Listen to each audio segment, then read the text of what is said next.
بسم اللہ الرحمن الرحیم۔ السلام علیکم ورحمۃ اللہ وبرکاتہ۔ خطوات الی الایقاظ کی ایک اور ایپیسوڈ کے ساتھ آپ کے ساتھ موجود ہوں۔ آج بیداری کے چند قدم جس موضوع کے ذریعے ہم لیں گے وہ موضوع ہے محنت کے رنگ۔ انسان اور محنت اس دنیا کی زندگی میں بہت اچھی طرح سے سمجھ میں آنے والا کمبینیشن ہے۔ محنت کسی بھی راستے پر کی جائے رنگ لاتی ہے، چاہے یہ محنت ایک بچہ کرے یا نوجوان کرے یا بوڑھا کرے، چاہے یہ محنت اچھائی کے راستے کی ہو یا یہ محنت برائی کے راستے کی ہو، کچھ نہ کچھ رزلٹ یہ اپنے ساتھ ضرور لے کر آتی ہے۔ اچھا انسان بننے کے لیے بھی محنت کرنا ہوتی ہے، سمجھدار انسان بننے کے لیے بھی محنت کرنا ہوتی ہے، نیک انسان بننے کے لیے بھی محنت کرنا ہوتی ہے۔ بالکل اسی طرح سے اچھے والدین، اچھی اولاد، اچھا اسپاؤس اور اچھا ہمسایہ بننے کے لیے بھی محنت کرنا ہوتی ہے۔ کسی نے کہا ہے نا کہ فرشتے سے بڑھ کر ہے انسان بننا، مگر اس میں لگتی ہے محنت زیادہ، اس لیے کہ فرشتہ تو بنایا ہی ایسا گیا ہے کہ وہ غلطی نہیں کرتا، نافرمانی نہیں کرتا، غلط راستے کی طرف اس کی توجہ نہیں جاتی، اس کا دھیان اپنی ذمہ داریوں سے نہیں بھٹکتا۔ لیکن انسان اس کو اپنی فطرت پر قائم رہنے کے لیے، اس کو آس پاس خیر پھیلانے کے لیے محنت کرنا ہوتی ہے۔ اللہ تعالیٰ نے سورۃ الاسراء، سورۃ بنی اسرائیل کی آیت نمبر 19 میں فرمایا ہے وَمَنْ أَرَادَ الْآخِرَةَ، جو آخرت کا ارادہ کرے یعنی آخرت کی کامیابی کا ارادہ کرے، وَسَعَى لَهَا سَعْيَهَا، اور وہ اس آخرت کی کامیابی کے لیے کوشش بھی کرے، اسٹرائیو کرے، جدوجہد کرے، وَهُوَ مُؤْمِنٌ، اور وہ مومن ہو، فَأُولَئِكَ كَانَ سَعْيُهُمْ مَشْكُورًا، اور پھر اس کی کوشش ضرور قبول کی جائے گی، اللہ قدردان ہے اس کی کوشش کا، اس کی محنت کا۔ سورۃ الانسان کی آیت نمبر 22 میں اللہ تعالیٰ فرماتے ہیں إِنَّ هَذَا كَانَ لَكُمْ جَزَاءً وَكَانَ سَعْيُكُمْ مَشْكُورًا، یقیناً یہ تمہارے لیے ریوارڈ ہے، یہ تمہارے لیے اجر ہے، اور تمہاری کوشش کو، تمہاری محنت کو قبول کیا جاتا ہے۔ تو پوائنٹ کیا ہے؟ ہم اچھا انسان بننا چاہ رہے ہیں، بیداری کے چند قدم لینا چاہ رہے ہیں۔ ہو سکتا ہے آپ میں سے کسی کو خیال آ رہا ہو کہ میں اچھی بیٹی، اچھی بہن، اچھی بیوی، اچھی ماں بننا چاہتی ہوں، میں ایک اچھا انسان بننا چاہتا ہوں۔ تو ایسے میں سمجھنے کی اور ایسے میں یاد رکھنے کی بات یہ ہے کہ اس کے لیے ہمیں محنت کرنا ہوگی۔ کوئی بھی بڑی کامیابی محنت کے بغیر حاصل نہیں کی جا سکتی، اور محنت ہی انسان کو کامیابی کے رنگ دکھاتی ہے۔ اپنی اسی بات کو آگے بڑھاتے ہوئے اگر ہم واقعی اچھا مسلمان بننا چاہتے ہیں تو ایسے میں ہمارے لیے قرآن ایک بہت یونیک مثال بیان فرماتا ہے، جس میں محنت کے رنگ آپ کو بہترین اور واضح طریقے سے نظر آتے ہیں۔ یوں تو ہم جانتے ہیں کہ قرآن کے اندر انبیاء کے قصے ہیں، رسولوں کے قصے ہیں، مختلف نیک لوگوں کے قصے ہیں۔ قرآن نے انبیاء اور رسولوں کے علاوہ بہت سے مردوں کی کہانیاں اور واقعات اور ان کے ریفرنسز مینشن کیے ہیں، لیکن یونیکلی، بہت ہی منفرد انداز میں قرآن میں اللہ تعالیٰ نے بہت ہی منفرد انداز سے دو نیک عورتوں کا تذکرہ فرمایا ہے۔ کیوں قرآن میں ان دو عورتوں کو اسپیسیفکلی خاص طور پر مینشن کیا گیا؟ اس لیے کہ ان کی محنت رنگ لائی، اس لیے کہ انہوں نے اس مقام تک آنا ثابت کر دیا، اس لیے کہ انہوں نے اپنی زندگی میں اچھائی کو ایسا تھاما کہ اللہ تعالیٰ نے ان کو آنے والے انسانوں کے لیے بہترین رول ماڈل، بہترین نمونہ بنا دیا۔ جی ہاں، قرآن نے ان دو مومنات کو صرف عورتوں کے لیے نمونہ نہیں بنایا، بلکہ قرآن نے ان کو تمام انسانوں کے لیے، تمام مومنین کے لیے، مرد اور عورتوں کے لیے نمونہ بنا دیا، رول ماڈل بنا دیا کہ ان کو فالو کیا جائے، ان کے نقش قدم پر چلا جائے، ان کی زندگی سے انسپریشنز، سبق لیے جائیں اور اپنی زندگی کو بہتر کرنے کی کوشش کی جائے، ان کی مشکلات کو دیکھا جائے، ان کی محنتوں کو دیکھا جائے، اور پھر اپنی زندگی میں جب مشکلات آئیں تو کیسے اپنے اپنے سرکمسٹانسز، اپنے اپنے حالات کے مطابق ہم نے ان مشکلات میں ثابت قدم رہنا ہے، ہم ان مثالوں سے سیکھیں۔ قرآن نے جن دو مومنات کا ذکر اتنا قابل تعریف انداز سے فرمایا ہے، ان میں سے ایک حضرت مریم علیہ السلام ہے جو عیسیٰ علیہ السلام کی والدہ ہیں، اور دوسری خاتون فرعون کی بیوی بی بی آسیہ ہیں، آسیہ بنت مزاحم ان کا نام آتا ہے۔ اور آج ہم ان دو مومنات میں سے ایک مومنہ خاتون آسیہ بنت مزاحم کی زندگی سے کچھ سبق لیتے ہوئے بیداری کے قدم اٹھائیں گے۔ آسیہ بنت مزاحم کا نام آپ کو قرآن میں تو نہیں ملتا، لیکن آپ کو تاریخ میں اور آپ کو ہسٹوریکل نریشنز میں، تاریخی روایات میں مل جاتا ہے۔ یہ دونوں وہ خواتین تھیں، اگر ان کی بایوگرافیز یعنی ان کی زندگی کے بارے میں اگر ہم پڑھیں تو ہمیں اندازہ ہوتا ہے کہ انہوں نے حقیقتاً اچھی مومنہ عورت بننے کے لیے، بہترین انسان بننے کے لیے، رب کا پسندیدہ بننے کے لیے اپنی زندگی میں اپنی بہت سی چیزیں قربان کر دیں۔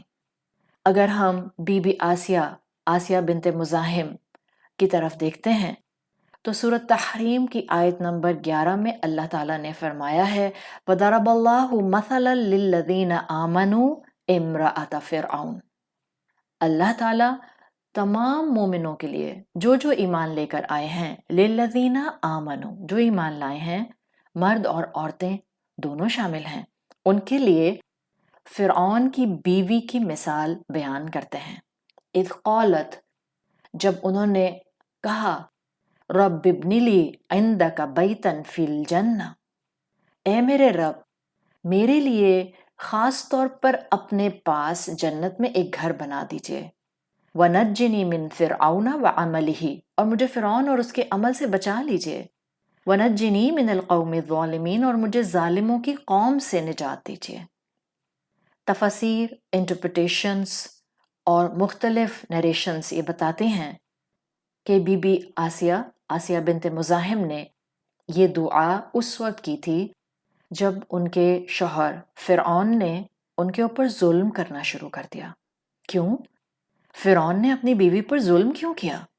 کسی بھی انسان کے کسی دوسرے انسان پر ظلم کرنے کے پیچھے کوئی نہ کوئی ریزن ہوتی ہے، کوئی نہ کوئی وجہ ہوتی ہے۔ فرعون جو کہ انسانیت کا بہت بڑا ایک پیرانوائڈ بن کر ہسٹری میں موجود ہے، فرعون جس نے بی بی آسیہ پر ظلم اس لیے کیا، اپنی بیوی پر ظلم اس لیے کیا کہ فرعون انا کا ایک بت تھا، ایک انا پرست انسان تھا۔ بی بی آسیہ تک وہ تعلیم پہنچ گئی تھی جس سے ان کو معلوم ہوا تھا کہ رب صرف اللہ تعالیٰ ہیں، عبادت صرف اللہ کی ہو سکتی ہے، اور انکنڈیشنل اطاعت یعنی آنکھیں بند کر کے اگر کسی کی بات مانی جا سکتی ہے تو وہ صرف اللہ رب العزت کی ذات ہے۔ فرعون کو جب اپنی بیوی کے بارے میں یہ پتا چلا، وہ فرعون جو اپنے آپ کو خود خدا کہا کرتا تھا، قرآن نے اس کا جملہ آیات میں محفوظ کیا ہے، وہ اپنے لیے کہا کرتا تھا انا ربکم الاعلی، میں تو بہترین، سب سے بہترین مالک ہوں۔ قرآن نے اس کی انا پرست طبیعت کو اس ایک جملے میں بیان فرما دیا۔ جب فرعون کو یہ پتا چلا کہ اس کی بیوی اللہ کو واحد الہ مانتی ہے، کل کائنات کا مالک مانتی ہے، اور وہ اس تعلیم کی طرف جا رہی ہے جس کے وہ سخت خلاف ہے، تو اس نے اپنی بیوی پر ظلم شروع کر دیا ہے۔ ہم یہ نہ بھولیں کہ بی بی آسیہ بنت مزاحم اس وقت کی فرسٹ لیڈی تھیں۔ ان کا معاشرے میں ایک مقام تھا، ان کی ایک ڈگنیٹی تھی، ان کا ایک رتبہ تھا۔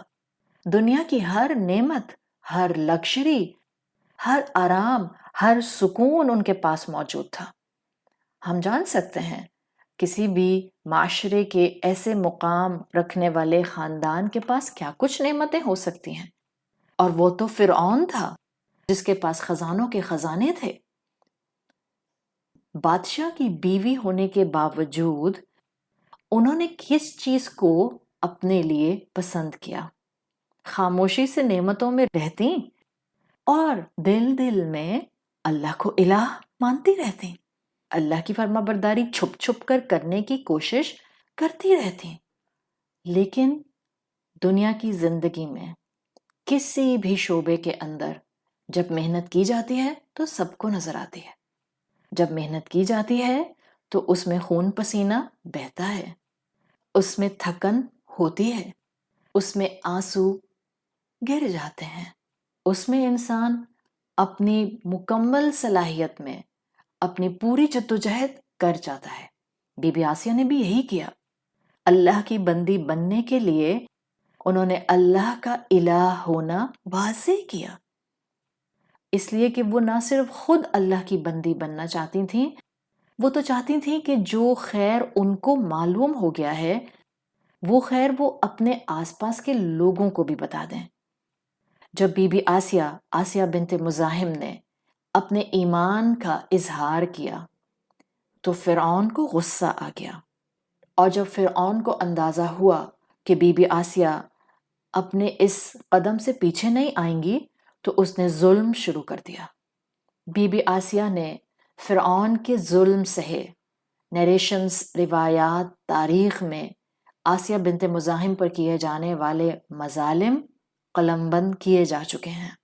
بھوکا رکھا، پیاسا رکھا، ان کو دھوپ میں باندھ کر رکھا کہ کسی طرح سے وہ اپنے ایمان سے اور اپنے اس دعوے سے پیچھے آ جائیں۔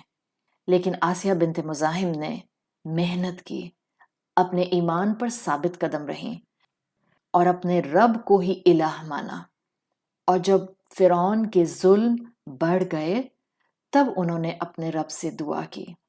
جب ان کا اپنا گھر، فرعون کا محل ان پر تنگ کر دیا گیا تو انہوں نے اپنے رب سے دعا کی، رب ابن لی عندک بیتا فی الجنہ، اللہ مجھے اپنے پاس، اپنے ہمسائے میں، جنت میں ایک گھر عطا کیجیے۔ یہ دعا کے وہ الفاظ ہیں جس کے لیے اسکالرز کہتے ہیں کہ کسی نبی اور کسی رسول نے کبھی ان الفاظ میں دعا نہیں مانگی کہ اللہ ہمیں جنت میں اپنا پڑوس عطا فرمائے۔ اتنی محبت تھی ان کو اللہ تعالیٰ سے کہ انہوں نے دنیا کی ہر نعمت اللہ کی محبت میں قربان کر دی، سخت ایمان کے راستے پر محنت کی، فرعون کے ظلم برداشت کیے، اور انہی مظالم کو برداشت کرتے ہوئے اپنی جان دے دی۔ جب آسیہ بنت مزاحم نے اپنے رب کی محبت کے راستے پر اتنی محنت کی تو رب تو قدردان ہے، رب تو قبول کرتا ہے، رب ہماری نیتیں جانتا ہے، رب ہمارے جدوجہد جانتا ہے۔ تو اللہ تعالیٰ نے ان کے الفاظ، ان کی دعا کو تمام مومن مردوں اور تمام مومن عورتوں کے لیے قرآن میں محفوظ کر دیا ہے۔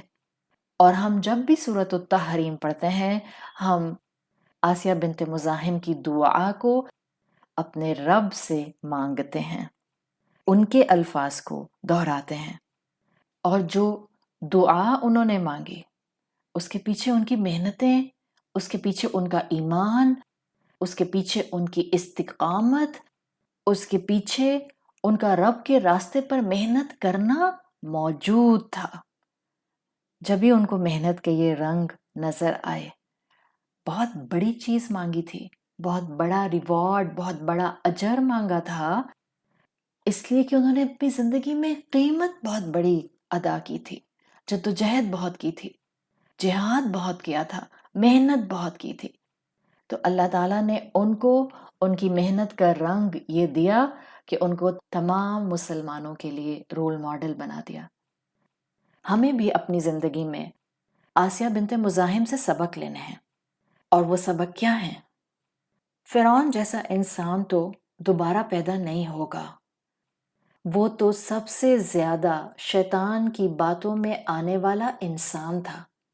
آج ہماری زندگیوں میں جو جو مشکلات موجود ہیں، جو جو رکاوٹیں آتی ہیں ایمان اور عمل صالح کے راستے پر چلتے ہوئے، ہم نے ان رکاوٹوں کو عبور کرنا ہے اس کوشش کے ساتھ، اس محنت کے ساتھ کہ اگر ہم اللہ کے راستے پر اللہ کے رسول صلی اللہ علیہ وسلم کے بتائے ہوئے طریقے کے مطابق کوشش کریں گے، محنت کریں گے، تو انشاءاللہ اللہ اس کی قدردانی کرے گا، اللہ ہماری مشکل کو دور کرے گا، اللہ ہماری محنت قبول فرمائے گا۔ اور آسیہ بنت مزاحم سے سیکھتے ہوئے یاد رکھیے کہ اپنے رب پر مکمل توکل رکھنا ہے اور کمپرومائز نہیں کرنا۔ یعنی اگر آپ اپنی زندگی میں صرف جھوٹ بولنا چھوڑ دیتے ہیں، دھوکہ دینا چھوڑ دیتے ہیں، دوسروں کی برائیاں کرنا چھوڑ دیتے ہیں، آج یہ سب چیزیں بہت مشکل ہیں، اس کے لیے بھی ہمیں محنت کرنی ہوتی ہے، اور رب کے دیے ہوئے اجر سمیٹنے کے لیے، آخرت میں موجود جنت کے لیے کوئی بڑے بڑے کارنامے انجام دینا ضروری نہیں ہوتا۔ ہماری روز مرہ کی چھوٹی چھوٹی کوششیں، ہماری دن بھر کی محنتیں، ہماری نیک نیتی کے ساتھ جب مل جاتی ہیں تو اللہ کے ہاں ان کا اجر کئی گنا بڑھا دیا جاتا ہے۔ بی بی آسیہ سے سبق سیکھیے کہ آپ زندگی میں کتنی بھی مصروف ہو جائیں، آپ زندگی میں کتنے ہی بلند مقام پر کیوں نہ پہنچ جائیں، زندگی میں کتنا ہی آپ کا جو ہے وہ محنت والا کریئر کیوں نہ ہو جائے، آپ اپنے رب کی بندگی، اپنے رب کی فرما برداری، اپنے رب کی محبت کو نہیں کمپرومائز کریں گی، اس کو نہیں چھوڑیں گی۔ آپ ایک کامیاب ڈاکٹر بھی ہوں گی، آپ ایک بہترین بیٹی بھی ہوں گی، آپ ایک بہترین بیوی بھی ہوں گی، اور سائملٹینیسلی ساتھ ساتھ آپ اپنے رب کی فرما بردار بھی ہوں گی۔ مشکلات آتی ہیں لیکن ہمیں توڑنے کے لیے نہیں، جوڑنے کے لیے۔ کس سے؟ رب سے۔ ہر مشکل ایک موقع ہوتی ہے، ایک اپرچونٹی ہوتی ہے کہ ہم اس مشکل میں اپنے رب کی طرف نگاہ اٹھائیں، اس سے امید باندھیں، اس کی طرف دیکھیں، اس سے التجا کریں۔ یہ مشکلات ہمیں انسان بنانے کے لیے آتی ہیں، رب کی طرف متوجہ کرانے آتی ہیں، رب، اسلام، قرآن، رسول اللہ صلی اللہ علیہ وسلم سے اور قریب کرنے کے لیے آتی ہیں۔ وہ کسی نے کہا ہے نا، مشکلات کا سامنا کرنا زندگی اور اس پر غالب آ جانے کا نام کامیابی ہے۔ اور ہماری تو زندگی کی مشکلات ہمیں یہ سبق دیتی رہتی ہیں کہ اللہ کی رحمت سے کبھی بھی نا امید نہیں ہونا چاہیے۔ تو زندگی میں اچھے راستوں کی طرف، اچھائیاں اپنانے کی طرف، اپنے رب کی فرما برداری کی طرف آگے بڑھتے جائیے، اور مشکلات سے گھبرائیے نہیں، آپ کی محنت رنگ لائے گی۔ یاد رکھیے، مشکل سے مشکل حالات میں بھی ایک بات خود کو بتاتے رہیے، دن ہمیشہ 24 گھنٹے کا ہی ہوتا ہے، وقت کبھی ٹھہرتا نہیں، چاہے خوشیاں ہوں، غم ہو، یا مشکلات ہوں، یا محنت کے ادوار ہوں، وقت بہرحال گزر جاتا ہے۔ کس نے وقت کیسے گزارا یہ کاؤنٹ کرتا ہے، کس نے وقت کتنا محنت کر کے گزارا یہ فائدہ دیتا ہے، کس نے اچھائیوں کے راستے پر محنت کی یہ رنگ لاتا ہے، اور کس نے اپنے رب کا بندہ اور رب کی بندی بننے کے لیے زندگی میں نیکیوں کو سنبھالے رکھا اور ان پر استقامت اختیار کی، یہ کاؤنٹ کرتا ہے۔ اللہ تعالیٰ ہمیں بیداری کے یہ چند قدم اپنی زندگی میں آج سے ہی اٹھانے کی توفیق عطا فرمائے کہ ہم اچھائیوں کے راستوں کو اڈاپٹ کریں، اللہ کے راستوں پر محنت کریں، اچھا انسان بننے کے لیے محنت کریں، اور اس امید کے ساتھ محنت کریں کہ محنت کے ساتھ ہی کامیابی کے رنگ اٹیچڈ ہیں، جڑے ہوئے ہیں۔ سبحانک اللہم و بحمدک، نشہد ان لا الہ الا انت، نستغفرک و نتوب الیک۔ السلام علیکم ورحمۃ اللہ وبرکاتہ۔